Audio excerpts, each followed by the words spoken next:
தமிழக முதலமைச்சர் விஜய் அவர்கள் டெல்லிக்கு வந்ததனுடைய முக்கிய விஷயம் என்ன என்று கேட்டால், வெள்ளை அறிக்கை வர இருக்கிறது. திராவிட முன்னேற்ற கழக அரசாங்கத்தில் நடந்த ஒரு பொருளாதார நெருக்கடி எப்படி இருக்கிறது, தமிழக அரசாங்கத்திற்கிடம் ஒரு விதமான ஒரு கமிட்மெண்ட் இல்லாத, பைசா இல்லாத ஒரு நக்கி வச்சுட்டு போயிட்டாங்க தமிழக கஜானாவை திமுகவினர். ப்ரோக்ராம்ஸ் எல்லாம் வந்து கட் பண்ணிட்டாங்க. அதாவது திருவள்ளுவர் சிலை ஓப்பனிங் அதெல்லாம் எதுக்காக கட் பண்ணாங்க? அப்போ அமித்ஷா அவர்களை வந்து சந்திக்க வாய்ப்பு கிடைக்கல, அந்த அப்செட்ல அதெல்லாம் வந்து ரத்து பண்ணிட்டு வந்துட்டாங்க அப்படின்னு பேசுறாங்க. தப்பு தப்பு. உங்களுடைய நேயர்களுக்கு நான் தமிழ் கேள்வி மூலமாக சொல்லிக் கொள்வது ஒன்று, திரைமறைவில் நடந்தது என்ன என்று கேட்டால், நான் கேள்விப்பட்டவற்றில் வரையில் திராவிட முன்னேற்ற கழகத்தினுடைய ஐடி விங் செய்த மாபெரும் ஒரு கிரிமினல் ஆக்ட்னு தான் சொல்றாங்க. அதாவது சொல்லுவது, பொய் சொல்லுவது, பெருமைக்காண்டு சொல்றது. ராஜகோபாலன் தமிழ் வந்து பார்க்க போறாங்க 7:30 மணிக்கு, தமிழ் வரவில்லை, இது வந்து இந்த ராஜகோபாலன் வரவில்லை, இதெல்லாம் ஒன்று போட வேண்டும். முதல்ல அப்புறம் வந்தார்கள், ஏன் வந்தார்கள், இதெல்லாம் இது என்ன, இது அரசியல் பண்ணது முழுக்க எதிர்கட்சி செய்த ஒரு களங்கம் விலைக்கு வைக்க வேண்டும் என்பதற்காகத்தான் செய்தார்கள். கிளம்பச்ச நியூஸ் பேப்பர்காரங்களாம் சார் கூப்பிட்டு பார்க்காது போனார். நான் கேள்வி கேட்கறத விட்டுட்டு, சார் உங்க அமைச்சரவையில காங்கிரஸுக்கும் விசிகாக்கு சண்டையா சார் அப்படின்னு கேட்டோமான்னு, அவருக்கு என்ன புரியுது, அதுக்கு கண்ட்ரோல் பண்றதுக்கு, புரிந்து கொள்வதற்கு ஒரு 5-6 மாசம் ஆகும் அரசு நிலையில். அப்போ ஊடகவியலாளர்கள் சரியா கேள்வி கேட்க மாட்டேங்கிறாங்கிறது ஒரு காரணமா? அவருக்கு இஷ்டம் இல்லம்மா, எதுக்குமா பார்க்கணும், செய்தி குறிப்பு வந்தாச்சு, நீ நோட்டி கேட்டீங்கன்னா, இப்போ சோனியா காந்தி இருந்தாங்க பார்த்தாங்களா, இல்ல ஸ்டாலின் பார்க்கிறாரு எங்கேயான ஒரு இடத்துல ஸ்டாலின் முதல் நிருபரை பார்த்தான்னு சொல்லுங்க, நிருபரை பார்த்து கூட ஏதாவது ஒரு கேள்வி கேட்டு நடந்து போயிட்டே இருப்பாரு அவர் பாட்டு, இல்ல கார்ல உட்காந்து கேட்பாங்க. That is not the question. Prime minister பேசல 10 நிமிஷம் பேசணும், அது பொய்யுமா. உள்ள நடந்ததுக்கு வெளில வந்ததுக்கு நான் கணக்கு நான் வச்சிருக்கேம்மா. 42 minutes ஸ்பெண்ட். அவர் ஒன்னும் நான் சொல்ல போன மாதிரி 4:30 மணிக்கு டைம் கொடுத்தா கூட 4:17 அங்க போயிட்டாரு, 4:20 உள்ள கூப்பிட்டாரு சிஎம் பிஎம். அதுல இருந்து பேசியிருக்காங்க. திமுக சார்பாக நடத்தக்கூடிய ஊடகங்கள் செய்யக்கூடிய தமிழகத்து முதலமைச்சருக்கு எதிராகவும் விரோதமாக செய்யக்கூடியதாகவே கங்கணம் கட்டி இறங்கியிருக்காங்க. தமிழகத்தில் மின் வெட்டு வருவதற்கு காரணம், இன்னமும் தமிழக அரசாங்கத்தில் 90% திமுக ஆதரவாளர்கள் உட்கார்ந்திருக்கார். விஜய் அவர்களே, முதலமைச்சர் விஜய் அவர்களே, இந்த சேனல் மூலமாக தயவு செய்து உண்மையை தெரிந்து கொள்ளுங்கள். தங்களுக்கு தெரியும், ஆக்ஷன் எடுங்க தயவு செய்து. பொதுமக்கள் உங்களோட இருக்காங்க. நியூஸின் நேயர்களுக்கு வணக்கம். இன்றைக்கு நேர்காணல்ல நம்ம கூட இணைஞ்சிருக்காங்க மூத்த பத்திரிகையாளர் திரு டெல்லி ராஜகோபாலன் அவர்கள். நிறைய கேள்விகள் கேட்க போறோம், வாங்க பேசலாம். வணக்கம் sir. நமஸ்காரம்மா. how are you? Fine sir, how are you? Good, very well, good. Okay, Vijay அவர்கள் வந்து சிஎம் ஆக டெல்லிக்கு வந்தது அப்படிங்கறதுதான் வந்து இப்ப வரைக்கும் பேசப்பட்டுகிட்டு இருக்கக்கூடிய ஒரு டாபிக் அப்படின்னு சொல்லலாம். அதுல குறிப்பாக அமித்ஷா அவர்களை ஏன் சந்திக்காம வந்தாரு அப்படிங்கிறது இன்னைக்கு வந்து ஆளாளுக்கு வந்து ஒரு காரணங்கள் சொல்லிட்டு இருக்காங்க. சோ ஃப்ரம் த சோர்ஸ் உங்களுக்கு கிடைச்ச தகவல் என்ன? தமிழக முதலமைச்சர் விஜய் அவர்கள் டெல்லிக்கு வந்ததனுடைய முக்கிய விஷயம் என்ன என்று கேட்டால், ஜூன் மாதம் 15-16 தேதி வாக்கில் தமிழக சட்டமன்றம் கூட இருக்கிறது. அதற்கு முன்னதாக மரியாதை நிமித்தமாக பிரதமரையும் மற்ற அமைச்சர்களையும் சந்திக்க வேண்டும், ஜனாதிபதியும் துணை ஜனாதிபதியும் சந்திக்க இருக்கிறார் என்றெல்லாம் செய்தி வந்தது. அது டெல்லிக்கு வந்ததனுடைய முக்கிய விஷயம் என்ன என்று கேட்டால், நிதிநிலை அறிக்கையை சமர்ப்பிக்க இருக்கிறார், முதல் நிதிநிலை அறிக்கை. அதற்கு முன்னதாக விஜய் அவர்களே ஒப்புக்கொண்டபடி வெள்ளை அறிக்கை வர இருக்கிறது. தமிழக திராவிட முன்னேற்ற கழக அரசாங்கத்தில் நடந்த ஒரு பொருளாதார நெருக்கடி எப்படி இருக்கிறது, தமிழக அரசாங்கத்திற்கிடம் ஒரு விதமான ஒரு கமிட்மெண்ட் இல்லாத, பைசா இல்லாத, ஒரு நக்கி வச்சுட்டு போயிட்டாங்க தமிழக கஜானாவை திமுகவினர். அந்த நிதிநிலை அறிக்கையெல்லாம் சப்மிட் பண்ணிருக்காங்களா? அதுக்குதான் வரேன், அது ஒண்ணுன்னா சொல்றேன், ஒரே விஷயம். ஸோ அதனால அந்த பூர்வ பிடிகள்லாம் முடிப்பதற்கு முன்னதாக தமிழகத்தில் இருக்கும் பொழுதே கடந்த 10-15 நாட்களாகவே முதலமைச்சர் அவர்கள் பல தொழில் அதிபர்கள், பல விவசாய சங்கத்தினுடைய பிரதிநிதிகள், தொழிற்சாலைகளுடைய பிரதிநிதிகள் அனைவரையும் கூப்பிட்டு அனைவரையும் அழைத்து தமிழக பொருளாதாரத்தை பற்றி புரிந்து கொண்டார். அரசியலை புரிந்து கொண்ட முதலமைச்சர் பொருளாதாரத்தை தனக்கு பிரதமர் என்ன கேள்வி கேட்பாரோ, என்ன பதில் சொல்ல முடியுமோ என்பதையெல்லாம் தனக்கு உணர்ந்தார். காரணம், சினிமா துறையில் தளபதியாக இருந்தாலும் அரசாங்கத்தின் பணிகளில் அவர் பேபி ஸ்டெப் எடுத்து நடக்க வேண்டிய நிலைமை தான் இருக்கிறார். குழந்தை நடைதான் போட இருக்கிறார். காரணம், அதிகாரிகளிடையே அரசு அமைப்புகளிடையே முதல் முறையாக என்கவுண்ட், அதாவது நேர படித்து பேசி பழகக்கூடிய அளவிற்கு வந்தது முதல் தடவை. பிரதமரை சந்தித்து விட்டார், நிர்மலா சீதாராமன் சந்தித்து விட்டார், நிதிநிலை அறிக்கை பற்றி தான் பேசினார்கள். அதை தவிர இந்த பைனான்சியல் எமர்ஜென்சி வரக்கூடும் என்றெல்லாம் அமித்ஷா அவர்களிடம் டைம் கேட்கப்படவில்லை. அமித்ஷா பத்தி சொல்றீங்களம்மா, தமிழ் குடியரசுத் தலைவர் பார்த்தாரா இல்ல துணை குடியரசு? அவர் தமிழ்காரன் தான், ஏன் சிபி ராதாகிருஷ்ணன் பார்க்கல? மற்ற அமைச்சர்களை ஏன் பார்க்கவில்லை? ஆக மொத்தம் டைம் கேட்கல. சோனியா காந்தி பார்க்கல. So therefore our concentrated visit only Prime Minister Nirmala Sitharaman and Narendra Modi, அவ்வளவுதான். அதுக்கு மேல அவர் மனசுல ஒருத்தர் இருந்ததா தெரியுது. அதை தவிர அமித்ஷாவை பார்க்கணும்னு சொன்னா 3 முதலமைச்சர்களை பார்த்து அமித்ஷா 4வது முதலமைச்சர் பார்க்க மாட்டேன்னு ஏன் சொல்றாரு? டைம் இல்லைன்னு சொன்னாங்க. ஓகே. இப்ப ராகுல் காந்திக்கு என்ன சொல்றாங்கன்னு கேட்டீங்கன்னா, 6 மணிக்கு வர சொன்னாரு. 6 மணிக்கு, அதாவது சீஃப் மினிஸ்டர் 6 மணிக்கு டைம் கொடுத்தாங்க. ஏதோ வேற என்கேஜ்மெண்ட் வந்துட்டதுனால 6 மணிக்கு கேன்சல் ஆயிடுச்சுன்னு சொல்றாங்க. அது எப்படி? அதே மாதிரி ஒவ்வொரு ஆபீசருக்கும் ஒவ்வொரு தலைவருக்கும் ஒவ்வொரு வேலை உண்டு. முன்னெச்சரிக்கையாக இருந்து கொண்டு அதையெல்லாம் தெரிந்து பிரதமருடைய நிகழ்ச்சி முடிந்த பிறகு நிர்மலா சீதாராமனை பார்த்தபோது ராகுல் காந்தி சந்திப்பதாக இருந்தது. ஸோ அதுவும் நடக்கல. சோனியா காந்தி பார்க்கல. அமித்ஷா என்ன நொட்ட சொல்றதுக்குமா சொல்லுங்க? என்னை பொறுத்த மட்டில் அமித்ஷா அலுவலகத்தில் நான் விசாரித்த மட்டில் அமித்ஷா அலுவலகத்திற்கு ஒரு விதமான வேண்டுகோள் இல்லை சொல்லிவிட்டார். ஒண்ணு வேண்டுகோள் இருந்திருந்தனாலும் அவர் கண்டிப்பாக டைம் தந்து மறுக்க மாட்டார். அன்று 3 முதலமைச்சர்களை பார்த்தவர், சுவேந்து அதிகாரி, சதீஷன் மற்றும் அசாம் சீஃப் மினிஸ்டர் ஹிமந்த விஸ்வ சர்மாவை, தேவேந்திர பட்னவிஸ் பார்த்தா ஏன் இவரை பார்க்க மாட்டேன்னு சொல்லுவார். ஒன்று. 2வது, அன்று மாலையே அமித்ஷா அவர்கள் சத்தீஸ்கருக்கு கிளம்பி விட்டார் 7:30 மணி வாக்கில். ஸோ அவர் டைம் என்ன கூட 5 நிமிஷம் பார்த்துட்டு இருப்பார். எதிஹோ 11ஆம் தேதி நிதி ஆயோக் கூட்டம், பிளானிங் கமிஷனுடைய கூட்டம் நடக்க இருக்கிறது. அன்று அமித்ஷாவை நேரில் சந்திக்கலாம். ஒன்று. பொருளாதார நெருக்கடியில் தான் தமிழகம் இருக்கிறதே தவிர சட்ட ஒழுங்கு பற்றி அமித்ஷாவிடம் பேச வேண்டிய அவசியமே கிடையாது. ஆனால் தமிழ்நாட்டில் எக்ஸப்ட் ஃபைனான்சியல் டிசிப்ளின் வேற ஒன்றுமே பேசுறதுக்கு இல்லைங்கிறது தான் அதிகாரிகள் என்னிடம் சொன்னது. மற்றும் பல சோர்ஸ்லேருந்து கிடைக்கக்கூடிய விஷயம் அதுதான்மா. ப்ரோக்ராம்ஸ் எல்லாம் கட் பண்ணிட்டாங்க. அதாவது திருவள்ளுவர் சிலை ஓப்பனிங் அதெல்லாம் எதுக்காக கட் பண்ணாங்க? அப்போ அமித்ஷா அவர்களை சந்திக்க வாய்ப்பு கிடைக்கல. அந்த அப்செட்ல அதெல்லாம் ரத்து பண்ணிட்டு வந்துட்டாங்க அப்படின்னு பேசுறாங்க. எது ரத்து பண்ண சொல்லுங்க? திருவள்ளுவர் சிலை தப்பு. உங்களுடைய நேயர்களுக்கு நான் தமிழ் கேள்வி மூலமாக சொல்லிக் கொள்வது ஒன்று. அங்க ஜெயா என்று ஒரு தமிழக விருந்தினர் விடுதி கெஸ்ட் ஹவுஸ்ல ஒரு அசிஸ்டன்ட் கமிஷனர் ரேங்க்ல ஒரு அம்மா இருக்காங்க.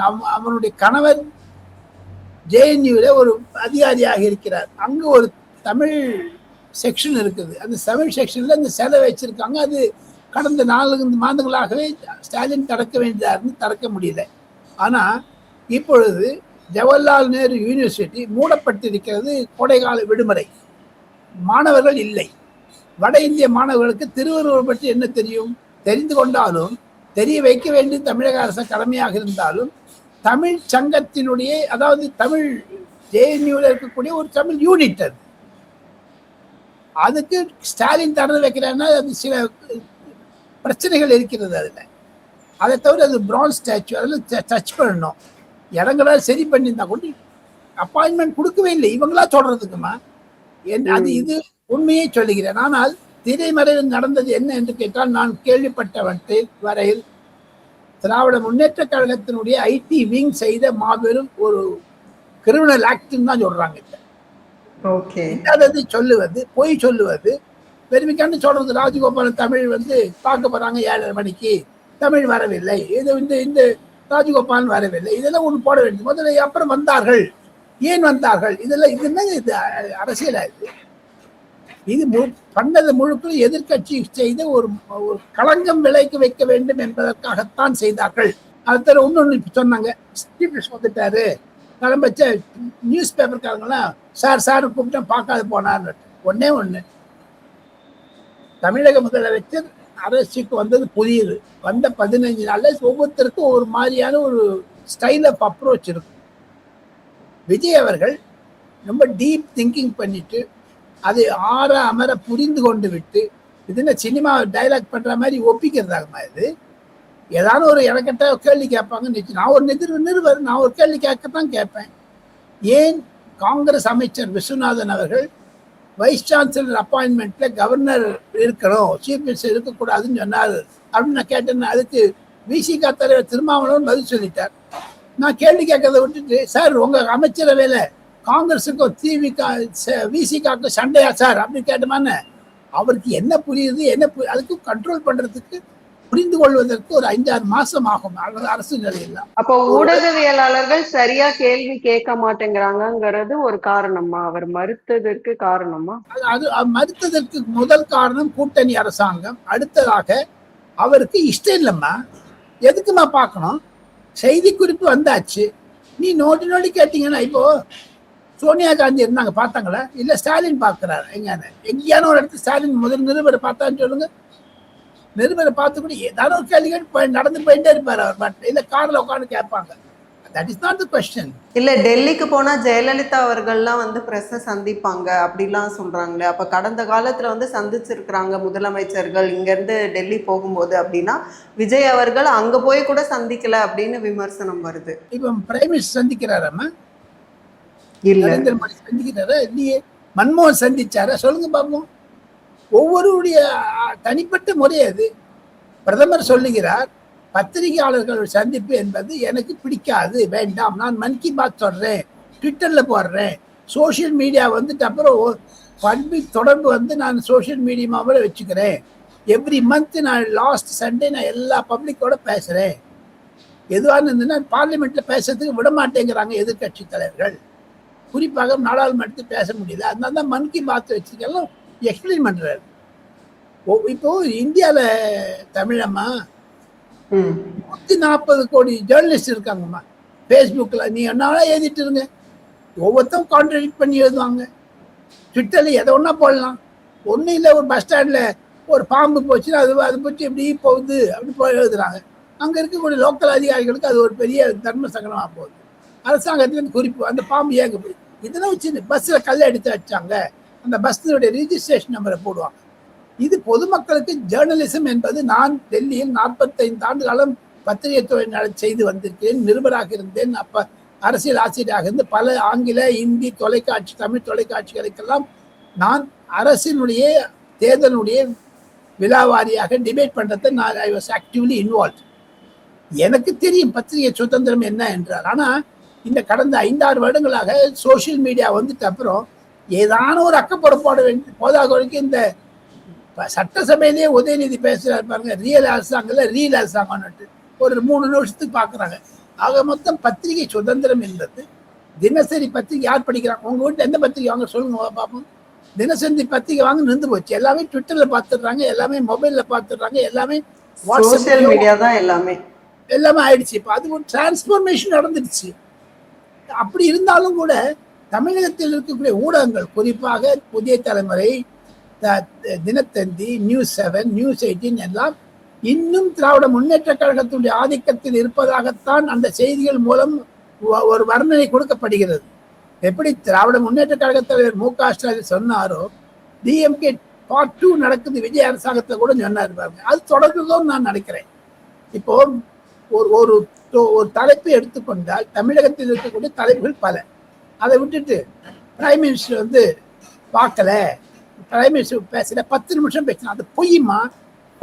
அது வந்து கேரளா சிஎம்க்கு வந்து 45 மினிட்ஸ் வரைக்கும் கொடுத்தாங்க.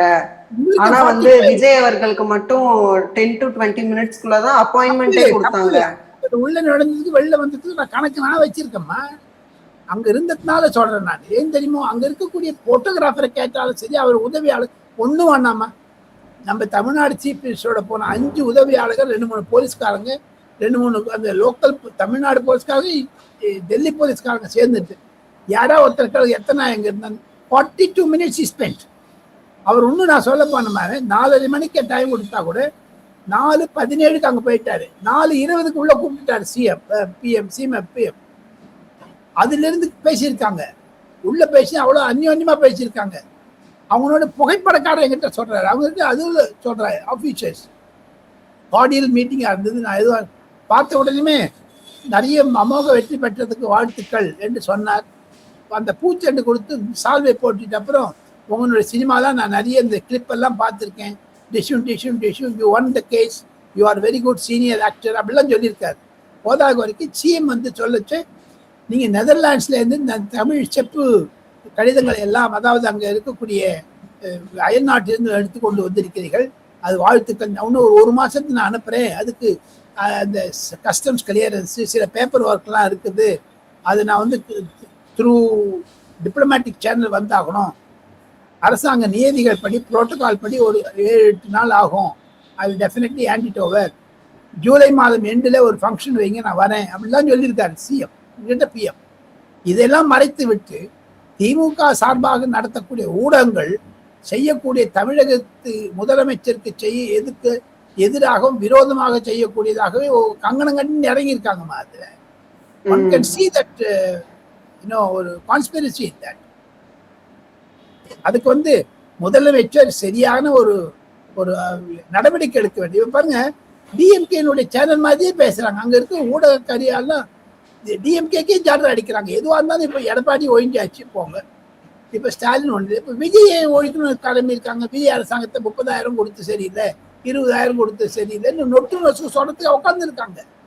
ஒரு அரசியல் பேச வேண்டும் என்றால் அதிமுக ஒழிச்சுட்டாங்க, அடுத்த திமுக ஒழிச்சிருவாங்க, விஜய்க்கு அரசாங்கம் சிறுபான்மை அரசாங்கம், இங்க சரியில்லை அங்க சரியில்லை. ஏமா நான் இன்னொன்னு சொல்றேன், தமிழகத்தில் மின் வெட்டு வருவதற்கு காரணம் இன்னமும் தமிழக அரசாங்கத்தில் 90% திமுக ஆதரவாளர்கள் உட்கார்ந்திருக்கார்.